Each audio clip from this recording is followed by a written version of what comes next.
All right, how's everybody doing this afternoon? All right. Some of you still sound a little sleepy from lunch. Yeah? There's still a couple seats up here. I see 1, 2, 3. You guys in the back want to come forward? There's 2 over there. This is exciting, full crowd. So a couple things I want to talk about first. In my description of the talk, I talked about there might be something to help you with the Hackers Challenge. There's not. I was going to talk to the game masters and like kind of embed a code throughout my presentation. They didn't get back to me on that, so you don't have to strain your eyes and look real hard for anything. Or do you? No, there's not. Also, I've got a link to the slides at the end, so you don't have to worry about trying to hurry and jot down notes of stuff. It'll all be there, this presentation, for you to check back and go and look at afterwards. I've got a bunch of links to like the OWASP and the NIST regulations, so you can dive deeper into those, as well as the some of the hashing stuff that I've got, the metrics. All right, so my topic is the 4 Horsemen of Passwords. I'm Chris Mather. I'm gonna be talking a little loud in the mic. Tried one of those ear things before, it kept falling off my head. I must have a small head or something. So let's get going.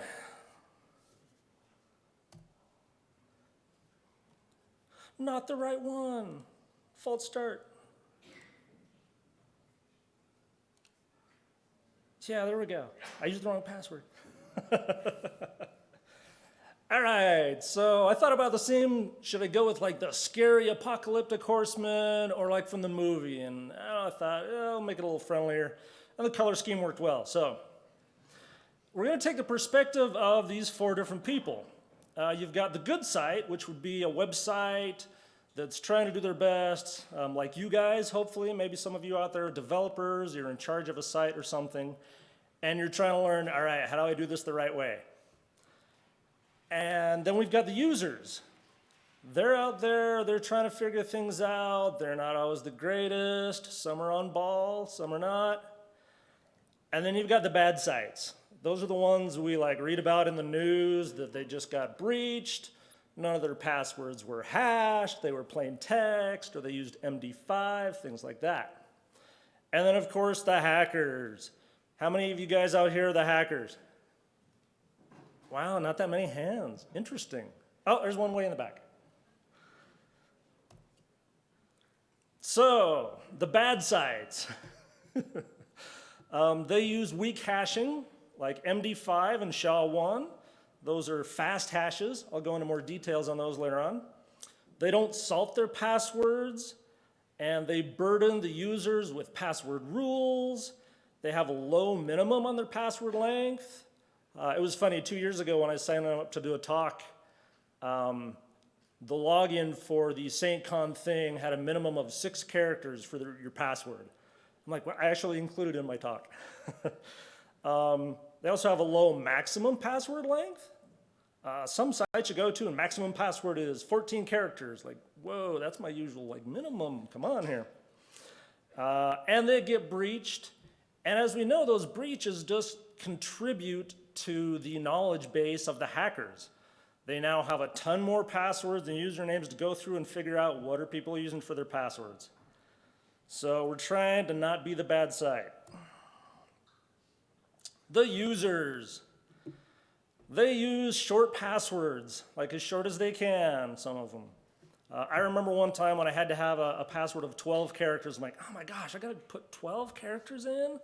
Holy cow. They use the same password everywhere. Even I have a couple that I use more than once. I know, bad practice. They use patterns in their passwords or common words. We'll see some of that later on. They hate dealing with passwords. It's a nuisance. They just want to get in, do their thing, check their Facebook or what have you. And some of them aren't educated on good password practices. We want to try and help them with that. Some of them don't care, but they need to know. One of our biggest problems is user knowledge base. And I think we're getting better at getting that knowledge out there to them. People are becoming more aware with all the hacks they see in the news. They're starting to get more interested in, oh, I better protect my stuff. A lot of them don't use password managers. It's funny, I've talked to a lot of different people and say, hey, do you use a password manager? They're like, no, should I? I'm like, yes, here, let me educate you. And then another problem that we have, them and even like me, they don't know the good sites from the bad sites. They don't know if the site that I'm logging into is just MD5 hashing their passwords, and if they get breached, I'm toast, or if they're one of the good sites. You know, they're using great encryption and all that. And even the big players like Facebook, Yahoo, Twitter, they've all been breached, and we've found out, oh, they weren't salting their passwords. So it's really hard to tell who's the good side, who's the bad side. So hopefully be thinking about that if you're a site owner. How can I communicate to my users I'm one of the good sites so they can trust me? And then here's the good side. You got to worry about the hackers, protecting yourself from them. You got to worry about the bad sites. Have you ever thought of that? Of like, I have to protect myself from the site over there that just got breached, and now I've also got the user that's using the same password on that horrible site and my site. So now even though I'm using good hashing techniques, the hackers are going to get into my site because the user used that same password over on the bad site that was easily breached. So that's kind of tricky. You know, how do we protect ourselves from the other bad players? And of course, the user themselves, help them out. And of course, we want to try and follow good password rules and practices. But some of them are new and we don't know. And by everybody being here, hopefully you're here to find out and improve your password strategies. So those are our players. So let's get into the rules. The good stuff. Here's the new rules, although they're not that new. I gave this talk like 2 years ago on some of the NIST standards. And that came out in about 2016, I believe. The OWASP, though, the Application Security Verification Standard 4.0, just came out in this March of 2019, so that's fresh. It's got a lot of good stuff in there. There's more than just like password security in it. It talks about a lot of things you should do if you're building an application and other security standards within it. But it does cover authentication and password management in there. A lot of good tips. And those line up right across the board with NIST and a bunch of things that they said. So you can study both of these and get some good ideas on what you should be doing. So let's jump into those. The first rule is no rules. We want to make password policies user-friendly because the users hate using passwords. So we need to eliminate the composition rules that every site has. You need one uppercase, one lowercase, a number, a symbol, the name of your favorite Marvel superhero or something. And just a little while ago, the inventor of that, I think it was a guy who worked at IBM, came out and apologized. He said, I came up with this scheme of upper lower number like, a bunch of years ago. I'm sorry for doing it. We realize now it was a bad thing, and we'll kind of see how that plays in later on. Because the user's like, oh, I've got to remember all these things, and they stick them in, and they start creating patterns and things that just wind up being easy for the hackers to guess or crunch through, and so it doesn't really help them. But then they can't remember their password, so they have to write it down, or they keep it short. So that's one of the rules to get rid of. Just let them put in a minimum length password, and if it's all lowercase, that's okay.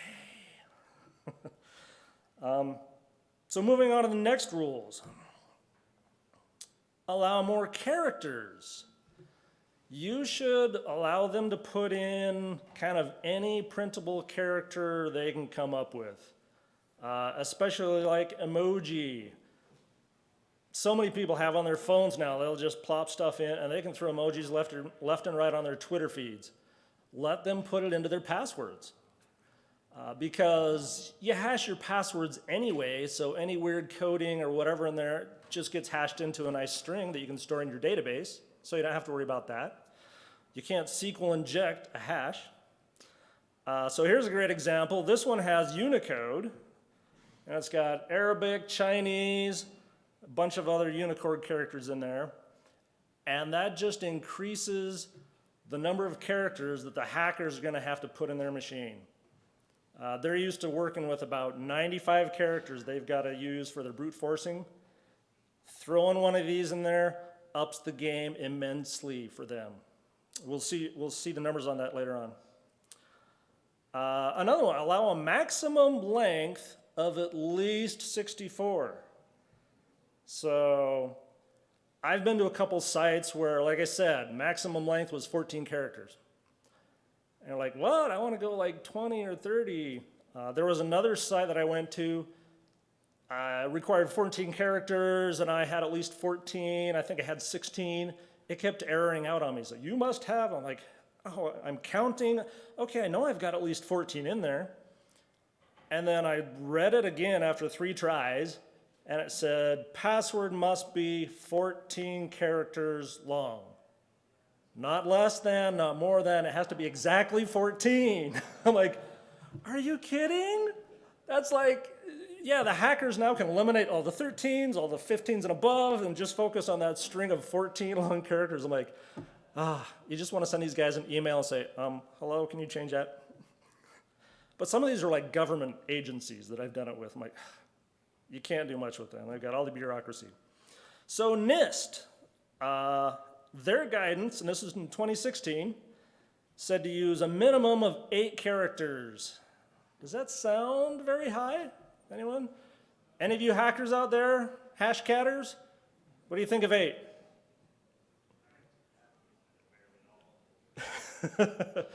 Yeah, sounds pretty low to me too. So I'm like, why would NIST recommend 8? OWASP from this year recommends a minimum of 12. Okay, so that sounds a little better. I've always recommended 16. In fact, I went to an OWASP conference 8 years ago, maybe 9. I was talking with a hacker guy there, and he said, oh yeah, at least 16. And that was, 8 years ago, he recommended 16. So we've got a spiffy little chart here. If you can't read it, it says the top 1,000,000 most common passwords by password length. So along the bottom, we've got the length of the password starts at 2, and then you'll see it starts spiking around 7 and 8. And then it dwindles down around 9, 10, 11, 12, etc. So if I'm the good site, I'm trying to figure out what should my minimum be. Now, on the one hand, I don't want to burden the user with, you must have a password of 35 characters. And I'm like, oh my gosh, I'm never going to this site. I can't come up with anything. But then on the other side, you've got the bad sites. And so we can kind of use this gauge here to tell, all right, if I'm a bad site, I'm probably on the lower end. And so you look at 8, and the spike is on 8. So you figure a lot of bad sites probably have their minimum around 8. So if bad site has 8-character password and it gets breached and my user uses that same one on mine, if I can up my minimum to maybe 11 or 12 or 13, odds are they didn't use my 13-character password on the bad site that allows 8. They got lazy there and went, oh man, this one requires 13. Okay, I'll come up with a new one, add a couple more exclamation points on the end of it, right? So now you've kind of protected yourself a little bit from the bad sites. If you can change your game up a little more to make it easier on the user, but still kind of distinguish yourself from them, you can protect yourself from the bad sites. And hopefully the users will be okay with it. And part of that too is education. Tell them why you're requiring 15. Explain, hey, due to cybersecurity stuff, you've seen all the hacks in the news, we want to protect your information, we are requiring at least a 15 one. And also put on your website, we recommend using a password manager, and give them a link that describes what a password manager is, how great it is, and links to various ones they can choose from. So help educate them.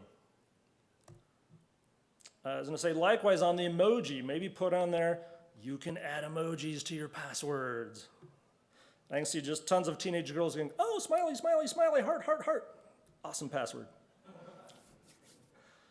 So, reduce vulnerabilities. This is stuff that the bad guys don't do, and this is something the good site will help you to also protect your site and the users. Validate against a banned list. There's so many lists of hacked passwords out there that the hackers are using, and users are just reusing those hacked passwords. So if you can get a list, and they're easy to find out there, of just a ton of them, put them in your database, and if a user uses one of them, say, sorry, that password's been hacked, please don't use it. We won't allow it on our site. Also, password hints. And this is, I say, here, put a password hint in case you forget yours. Somebody actually had one that says, rhymes with password. That helped them remember their password. Don't do that. Also, the knowledge-based authentication. Oh, in case you forgot your password, go here. It's like, what was the first state you went to school in? What was the name of your dog that you've posted 1,000 times on Facebook? Information like that, the hackers can just search their social media and dig for it and bypass that and get through. So take that option away from them to use that, or if you really must and you really want to, don't give them a set of actual things to answer, like your favorite color, your favorite car. Let them type in their own and say, like, what is the color of the lamp next to my bed? That one you could probably still find on social media. It's like, Instagram. There's this bedroom. Oh, it's green. Gotcha. So just get rid of that. Two-factor authentication. Definitely encourage your users to use it. Maybe put a link educating them on what it is. And if you can, offer multiple options. NIST has come out and said SMS is not safe.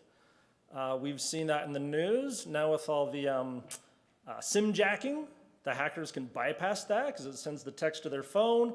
Hackers have already jacked it, and they get the text, and now they've breached the two-factor authentication. So offer the other types. There's the authenticators, like Google Authenticator and Microsoft Authenticator. And also, if you can offer a YubiKey, the hardware ones, using the FIDO standard. I would say it'd be okay to put a two-factor one, but maybe give them the list of options. It's like, okay, here's the worst, no two-factor. Here's a little bit better, if you really have to, SMS text. Here's the better option, Google or Microsoft Authenticator. And for the ultimate, pick the YubiKey one. So maybe give them that, so they can go, oh, well, I don't want to pick the worst one, because nobody wants to be worst, right? I want to pick the bare minimum. I'll go middle ground. I don't want to have to go purchase a YubiKey or whatever, so I'll look into that Google Authenticator one. I use it, works great, nice and friendly. So yeah, educate your users, give them options, and try and make them do it. I know Google is getting a lot better about popping up, hey, security alert or security feature that they have to go through. If you just put it there along with everything else, they won't see it. They'll just click through their normal path and ignore it. So you might need to make it a little intrusive in their face. I still click past them a lot, but at least you're trying. You can give them a chance. And that's the important thing. Help the user to improve themselves, and you'll protect yourself and them as well. And then no expiration periods. Don't make their passwords expire if you don't have to. Because I've done this myself. They create patterns. Yes, I've used the one on the bottom. Password fall 2015, password winter 2015.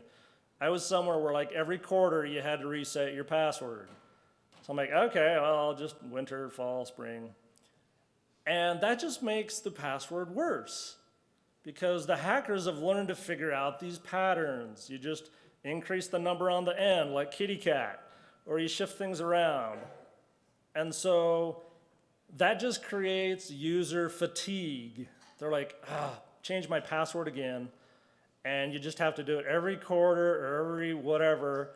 And they start coming up with a hard time of coming up with good passwords. Especially if like, oh, you can't use any of the 20 past ones you've had before.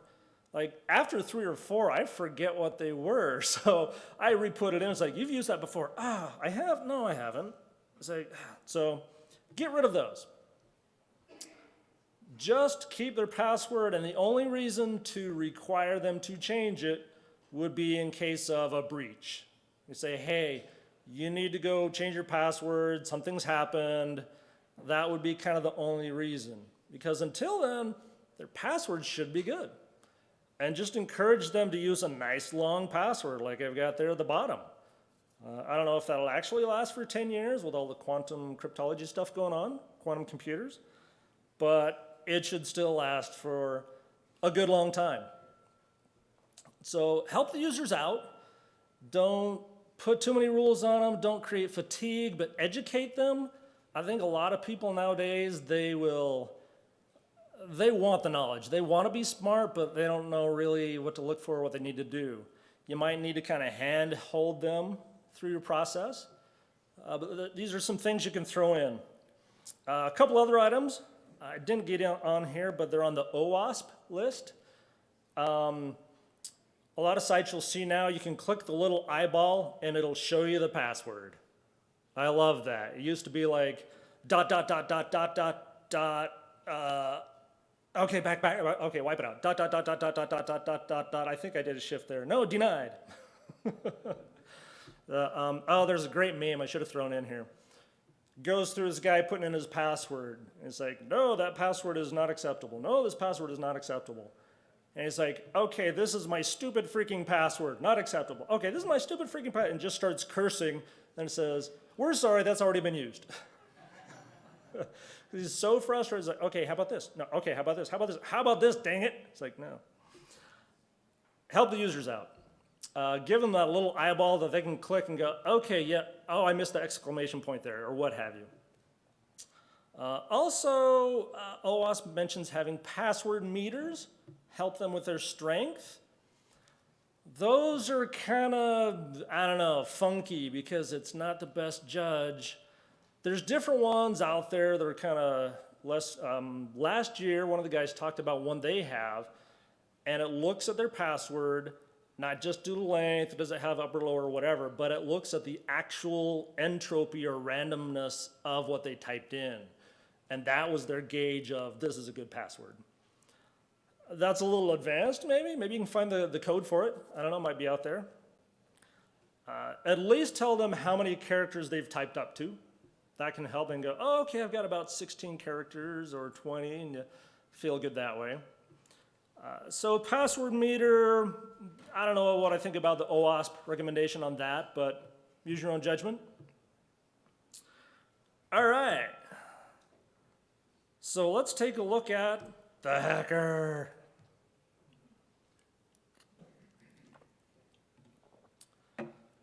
So when I was preparing this talk, I read about a guy that created a 25 GPU cracking machine. And this was a couple years back.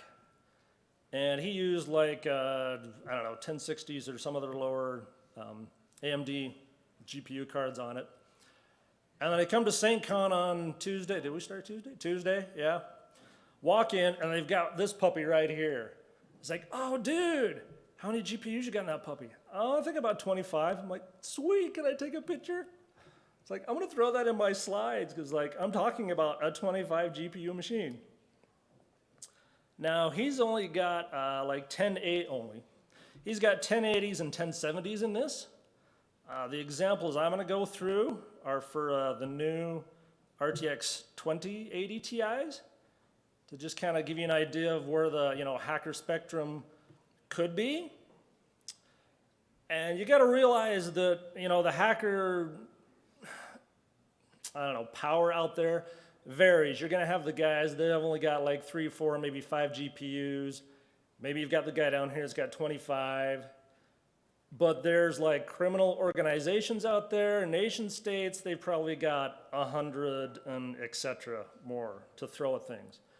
So this is just kind of a maybe a nice middle ground perspective to consider.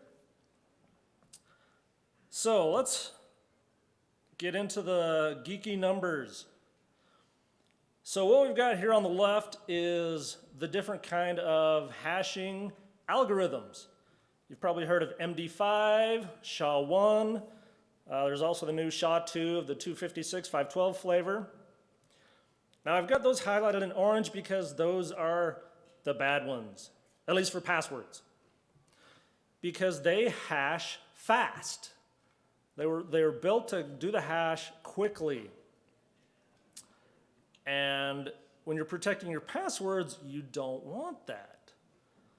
You'll notice the ones below in green, those are slow hashers. They are purposely designed to do the hash slow and take up a lot of resources so that when Mr. Hacker gets your hash, he can't just blaze through it quickly, with millions of hashes per second and get your password. These are designed for password storage, for hashing passwords. You'll notice on the bottom, Argon 2, I've got question marks. Several years ago, there was a password algorithm, hashing algorithm competition. Argon 2 was the winner. So if you're implementing a hashing algorithm for your passwords, find Argon 2 and use it if you can. I couldn't find any hashing or hacking stats on it, so they're not going to be through the slides. I was talking with one of the guys, and he didn't think that Hashcat actually has that algorithm built into it, so they can't even use Hashcat 2 try and crack Argon 2 hashes. But there's instances like, for example, if you need to be NIST compliant. Argon 2 is not on the list for NIST. Yeah. So you might have to go with something like PBKDF2 in order to be NIST compliant. Even though Argon 2 is better, you tell the NIST guys, hey, Argon 2 is better. It's like, sorry, it hasn't been vetted. It's not on the list. You got to use this. So, but still, it's not a bad hasher. Bcrypt and scrypt. And as you can see here, second column is the kilohashes per second for just one GPU, one of the 2080 Ti's. So you can tell, yeah, the MD5, we can go through 50 million kilohashes per second trying to crack an MD5 hash. Go down to Bcrypt, only 27 kilohashes per second. So clearly, it's going to take a lot longer to decrypt a hash with Bcrypt, if that makes sense. And then on the right, I've got how many, if you've got a 25 GPU rig. Okay, so that'll get us up to the scale of mid-range of what you might be up against. And kind of through the rest of the numbers, we're going to follow the 25 GPU example. So let's look at how long does it take to crack something.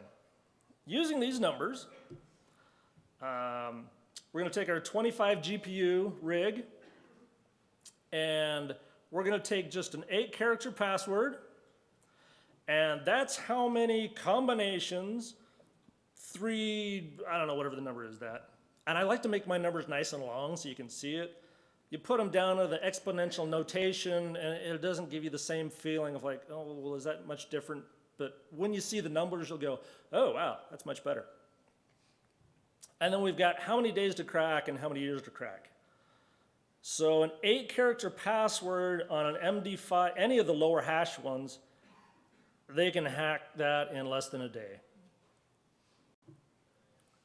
The good ones, you can tell, even the slowest, or the fastest actually, would be the PBKDF2. It'll take 1 year to crack an 8-character password. So that should kind of make you feel good about 8 characters. And this starts to give us a little insight into maybe what NIST was talking about. Because they were saying, hey, here are the good guidelines. Use something like PBK. If you're using that, then an 8-character password is kind of okay. You had a question? Take into account dictionary attacks? What? Take into account dictionary words, dictionary attacks. No, we'll get into that. Good question.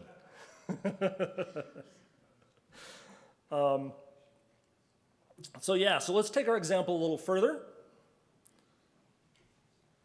When you read the NIST rules, I'm like, 8, that doesn't seem like much.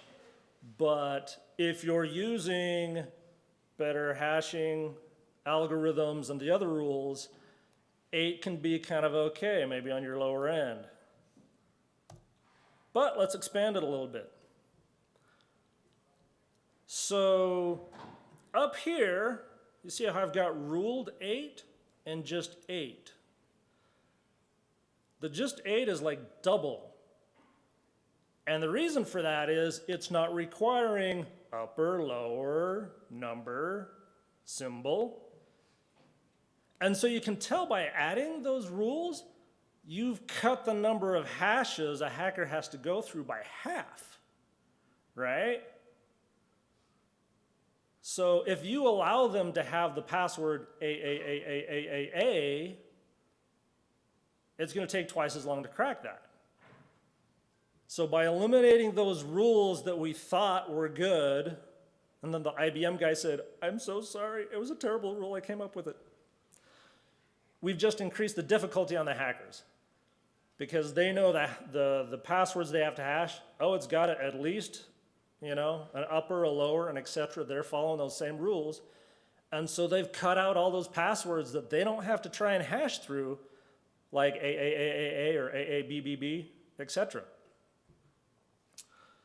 So you can see the statistics for just cutting out the rules. It doubles the number of combinations that they've got to go through.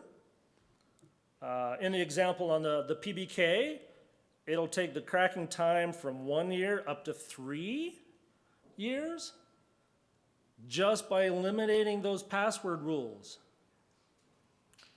And as you can see, the numbers just get bigger and bigger as we go up to 9 and 10. And so under PBK, I don't know, I'd go with a 9-character password, 281 years. If you want to be really safe, go for 10. So now those NIST rules kind of start to seem a little more palatable. You go, okay, maybe 8's not so horrible. OWASP saying 12, they've definitely pushed it the other direction. We want to make sure you're totally safe.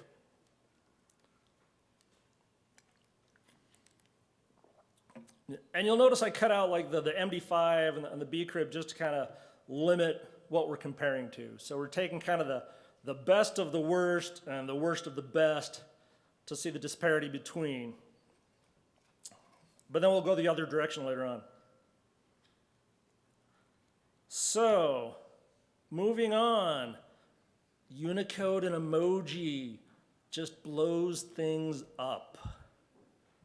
So we're going to go back to just our length of 8-character password. Yeah. Are these all with 25 GPU machines? Yes, these are all based off the 25 GPU machine. Yeah, I kind of started running out of room on my columns to show. It's like, all right, I've shown you that. We'll cut that out. So normally, character set is about 95, from what I've seen. You've got your upper, your lowers, your numbers, and a whole bunch of symbols thrown in there. The emoji character set itself just has, actually this number's wrong. I looked this up last night, and I didn't have time to change my slides. It'll be changed by the time you go look at this. It's about 3,100 emojis that are out there now. And just by changing that character set, even on the SHA-512, you go from less than, a year to crack to, what was it, 2 trillion years.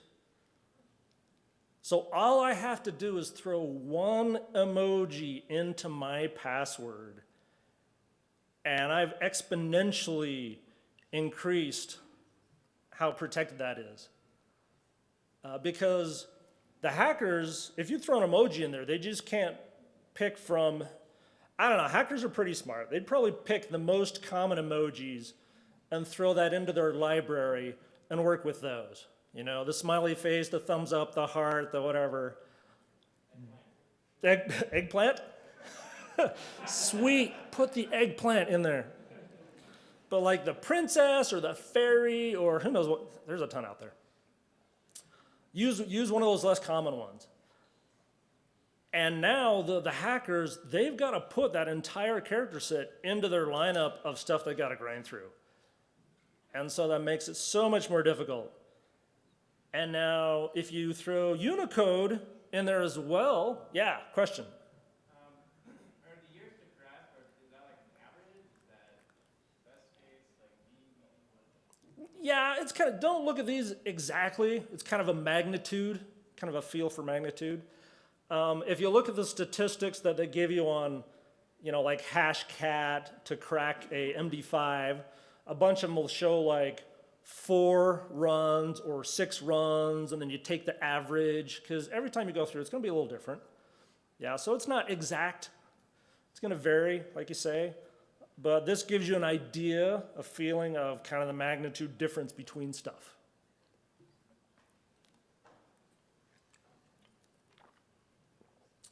Now, Unicode. There's a bunch of different stuff on Unicode out there, and I kind of had to pick through it to make it clear. The BMP stands for Base Multilingual Plane. So there are multiple Unicode planes to choose from. The base one is probably what we're all used to. It's got our normal character set and a bunch of the others in there. It's the most common. And that itself just has 55,000 characters in it. So if I can throw, instead of an emoji, I throw a Chinese character in there, you can see how much longer different it is to crack that. Just one Unicode character, throw that in there. Find something obscure or whatever, kind of like the example I had before. It had Klingon, Arabic, wingdings, that's fun. Just throw one of those into your password, you're good. But then I've got Unicode and emoji. Put one of each in there, and you're just increasing the time, at least on the SHA-512, from 48, whatever that is, number, to 72. You've almost doubled the hashes that the hackers have to go through. So, yes, question?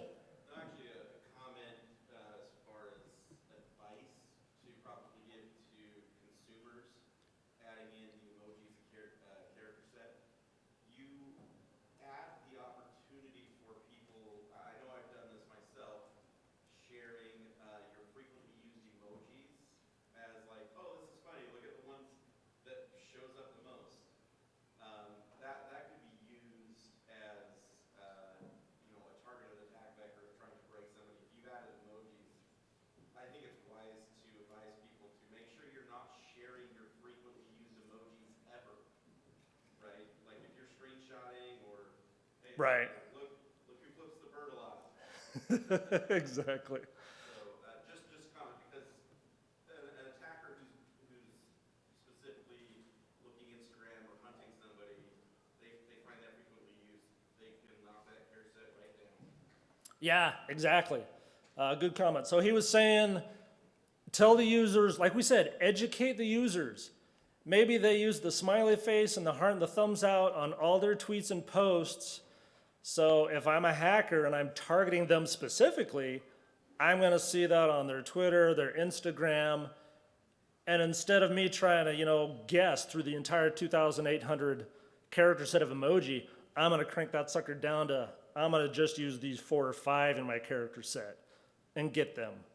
And so maybe on your, login page or password page, hey, we allow emoji, try to use one that you don't use very often, encourage that, educate them. But, we can't protect, nothing's user-proof, but we can do our best, try and help them out. And maybe even tell them, like on your phones, it's easy. Everything pops up, you can do emoji. Windows a little harder. I found out, oh yeah, I just hit the window key and the period pops up the little emoji screen. Sweet, I can type emoji in. Unicode, a little tougher. But maybe give them some screens on how to put Unicode or whatever in there. Yes, question? Are there any password managers that incorporate this automatically into their password generation? I was just going to start into that. I don't know. That's going to be kind of one of my next little projects is like, all right, can I put emoji and Unicode in LastPass or KeyPass or etc.? Yeah. And then also part 2 of that, how many websites will take it? Can I put emoji or Unicode in my password for Twitter, Facebook, etc.? Yeah, that's going to be kind of my next project, is kind of look and see, all right, how many are going to accept this? Can we use it? Because if you're going to recommend it and say, hey, we recommend an emoji, we recommend using a password manager, they load up LastPass, they try and put their emoji in, it's like, it won't take my emoji in. Well, this sucks. I'm going to do, same old thing. So hopefully the bigger sites are catching on to this, and they're going to facilitate the NIST guidelines and the OWASP guidelines. But that's a good question. But at least if you're building a site, yours does. All right, also we see on the slow hash, the PBK, just throwing an emoji in there with the 8 characters. Yeah, you can see the difference. Any other questions? Oh, back in the back, yeah. Forgive my ignorance, but I thought emojis translated to text on the back end. So are they different than just using extra pieces of the standard set? Yes. So the Unicode is the BMP. Emojis are the Unicode SMP. I've got a link to the whole Unicode stuff so you can figure that out. The emoji character space is actually much bigger. I think it was like 20 or maybe 30,000, but we're only using the 3,000 right now. And so how it translates kind of might depend on your front end and maybe your middleware, whether like .NET or PHP or whatever. But it should translate into a Unicode character just on a different plane than the BMP, than like the Chinese and the Wingdings and etc. But yeah, that's a good question. And I don't totally have the answers on it. I was trying to figure it out myself on the different things. Like, okay, so here's the basics to get you going. If you need to dig deeper, there's the resources out there. So let's take it to the next level. The best versus the worst. So we're going to go down to our MD5 and our bcrypt. And you'll notice on the MD5, I increased my length to kind of compare. And on the bcrypt, I wanted to see how low could I go and still have a safe password. So if I've got a site that's using bcrypt, and I can stick in a Unicode and an emoji, 2-character password, not quite enough. That's still less than a year, handful of days. But a 3-character password, 9 years to crack. Now let's take your MD5 one, character length of 10, 2 years to crack. So I can say, hey, my 3-character password is better than your 10-character password. In the right situation. And that's, it all depends. And I'll get into this later, there's some other parts. You're probably already starting to see the picture. there was a talk last year, and they talked about kind of the same similar stuff. And one of the guys in the audience said, "So, what is the lowest, number of characters I should allow in my password?" And I don't think he had the answer, but it was like 8. But that's not the full question. Because people will see that out there as like, oh, I can have 8 characters, no problem. But there's more to it than that. As you can see, there's what hashing algorithm is the site using, what character sets can I use. And we'll get into the entropy, whoever had that statement, in a minute, to show like, no, you just 8 characters of anything doesn't quite cut it. So yeah, so I figured, okay, a 9-character password, or a 3-character, 4-character if it's bcrypt, with an emoji and Unicode, I'm safe. I'm good for good 550,000 years. So this is where we need to educate our users and let them figure out what they want, help them to pick a good one. They can keep it shorter if they follow the other rules. If they don't, well, there's rules they have to follow. And this helps distinguish us from the bad sites. We up our limit, but we allow more characters. Oh, we don't have the rules, which actually makes us less safe. So there's lots of things to juggle when considering this. All right, we're gonna get into the trickery somebody brought up. So there was an article in Ars, a couple years old. They gave 3 hackers a big library of passwords, not too huge, I think it was 80,000, 100,000, don't remember.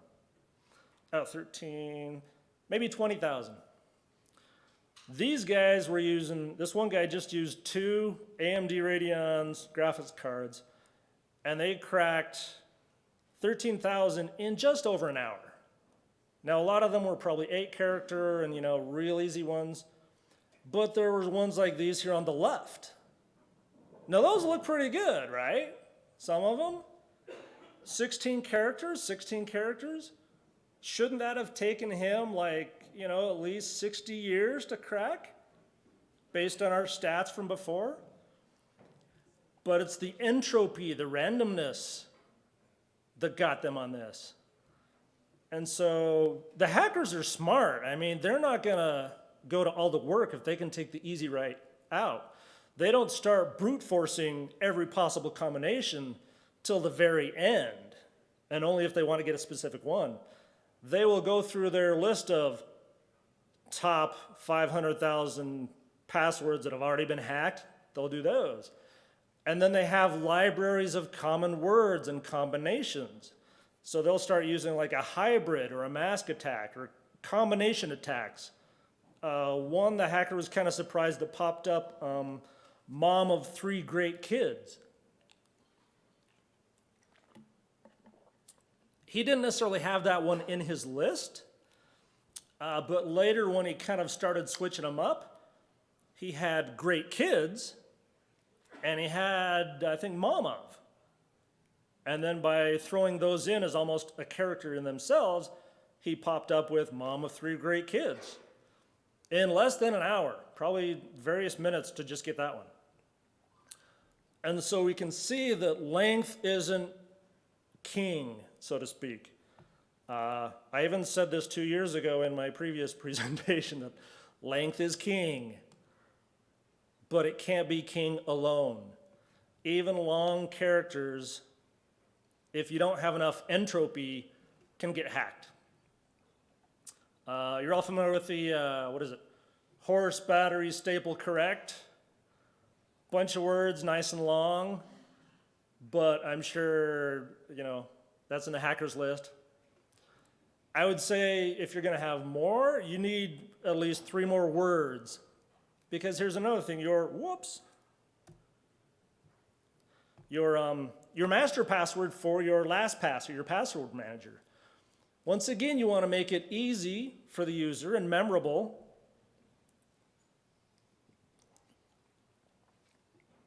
Because they hate keeping track of passwords and all these darn rules.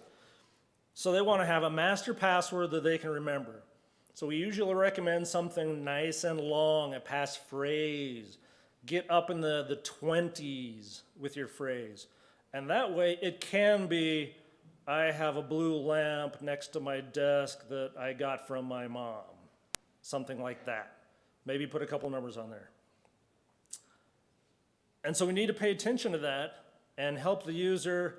You know, if we can say, like we said, that thing that your password strength looked at the entropy. And so it would look at these and go, not enough. Even the one down here, Shia LaBeouf. The user thought they were being all tricky. I'm going to use a number instead of a letter. The hackers know that stuff. That's built in their libraries. They blow through it, not a problem. So the rules that we need to keep track of are not just length is king. We have 3 kings to have a good hand, so to speak. The length, very important, king. And putting together this slide, I was actually going to have like king, queen, and jack. But I'm looking at it going, you know, they're all kind of kings. If we go back to the bcrypt example with 3 characters, I had enough entropy and character set that I could, you know, kind of minimize on the length.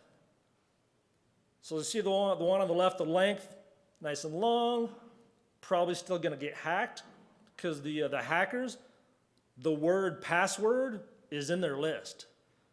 So all those characters basically count as one character when using their dictionary tags, etc.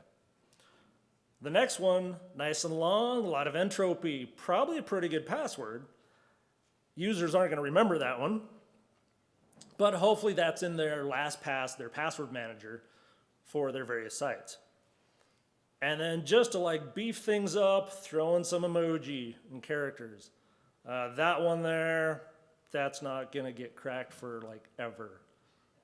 Unless they come to the presentation like, oh, hey, I'm going to put that one in my list. Because there's some guys out there that are going to go use that for their password. Don't do it. Don't use that password that I just disclosed.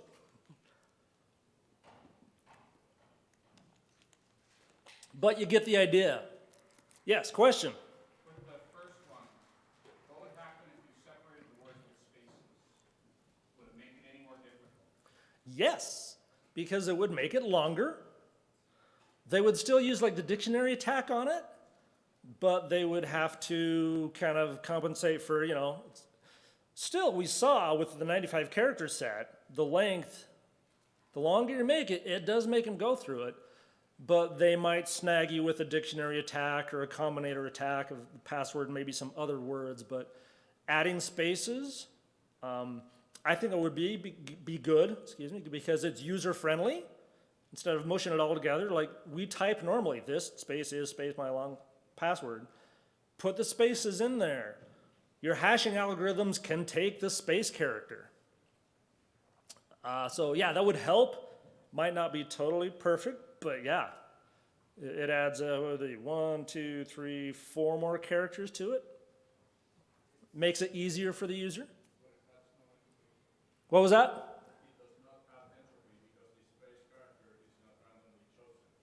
Yeah, right. So we're increasing length, but not necessarily our entropy. Yeah. So because the hackers, they kind of know that.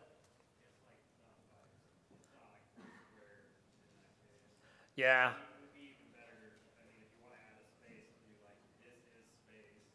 Yeah. Right. LO space NG. Yeah. Throw the space in weird spots. Yeah.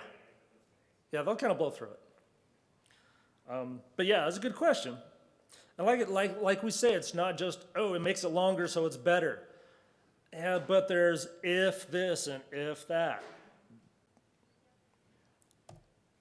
So, if you've seen the movies, you know there's more than 4 horsemen. There's a 5th one, and he's kind of sneaky. I hope I'm not spoiling the movie for anybody if you've seen it. There's actually 2 movies. This guy, call him the advisor. You'll see him on Twitter At least that's where I've seen them, on Twitter. That's the main social media one I do. Others, you'll see them. And they go, oh, hey, it's Cybersecurity Month. Here's some, cybersecurity tips. And they're throwing out tips like, they're trying to help people, that they're trying to be good. But then they throw some stuff in there that's not good anymore. It's bad. So yeah, we'll look at some of their tips. A lot of different versions of this one. Treat your password like your underpants. Change them often. No, do not change them often. Don't leave them lying around. Maybe. If it's at work, yeah, don't leave it laying around. If you're at home, it could be okay. If you have a nice long master password that you need to remember for your password manager, it could be okay to write it down and stick it, maybe not right next to your computer, but at least in a book or something in a drawer, because odds are if somebody breaks into your house, they're not looking to steal your passwords. They're looking for the big screen TV and the gaming set and the whatever else. They may take your computer and leave the password in the desk. So it's actually okay to write down your passwords, even though a lot of people say, oh, don't write your passwords down, no. It depends, again. Are you at work in a less secure area? Then yeah, don't do it. But at home, a little safer. Put it in your diary or something, in case you do forget your master password. Yeah, question? Yeah, no, because when they take the TV, they'll get your password. They'll probably just let it go. Oh, what is this? That's probably the model number. Throw that away. And don't share them.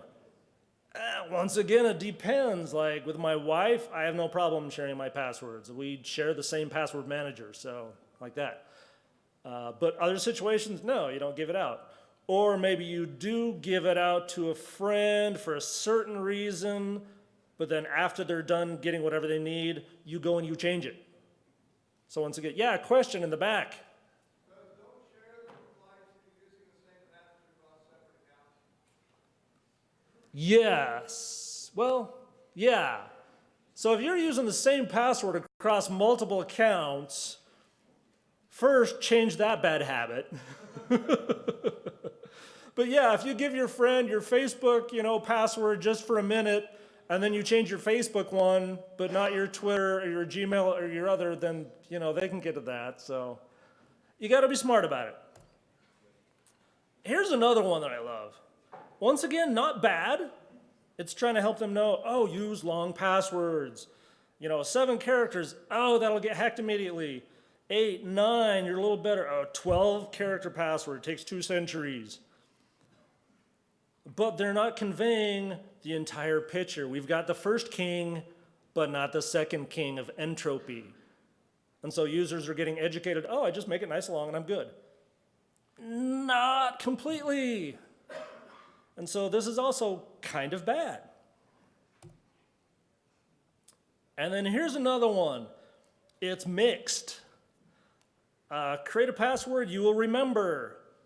Not for your sites. Let LastPass come up with *#AV05936 whatever that you can't. I don't know my passwords.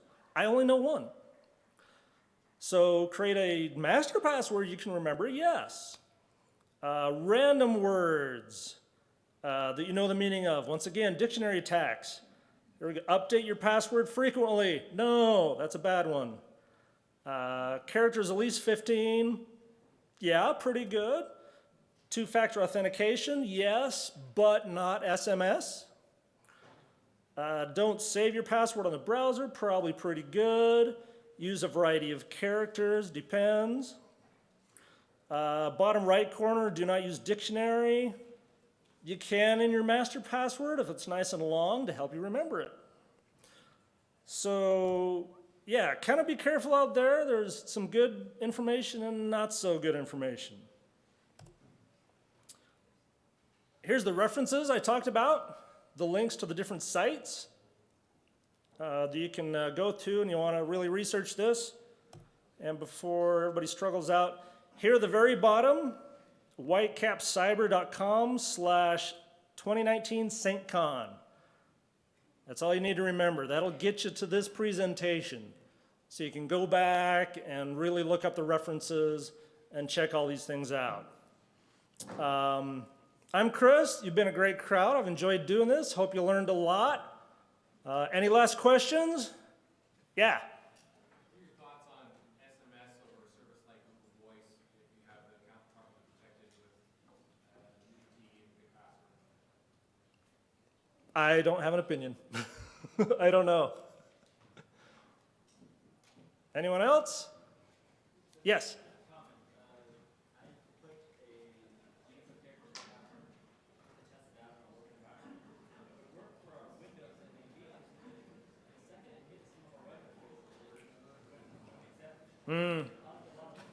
Yeah, you might need to test your stuff out. Yeah. All right, thank you. You guys have been great.